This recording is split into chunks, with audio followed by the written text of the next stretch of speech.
yung baril, Tita May. There's no use in fighting. Meron ka pa bang enough bullets dyan para patayin kami? Hindi ako natatakot sa inyo. Lalaban ako hanggat magkamatayan tayo! Wow! That's so brave. Pero, what about your family? Okay lang sa'yo na hindi mo na sila makikita ulit? And who's gonna protect Ikit pag wala ka na?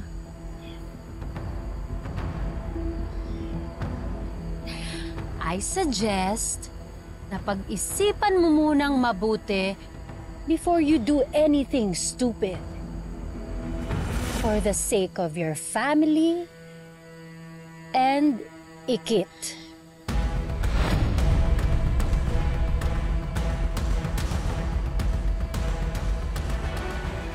Humingi ba rin? Brad! Uy, ay na yan sa van.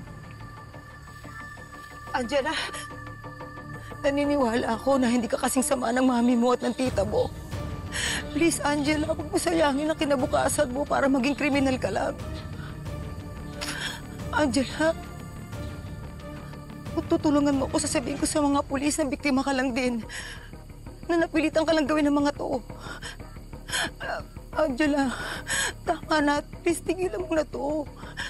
Huwag mo na akong ibalik sa warehouse. Ayoko nang pahirapan ako ni Soraya. Angela, please. At sino namang may sabi na babalik ka pa sa warehouse? Bakit? Anong ibig mong sabihin? Ano binabalak ninyo? Angela, please, makinig ka sa akin, please. Ay, Angela, gusto ko lang umuwi sa pamilya ko. Maawa ka na. Gusto ko na umuwi sa pamilya ko. Tama na, Angela, please. Tama na. Ipasok niyo na yan. Angela! Angela! Angela!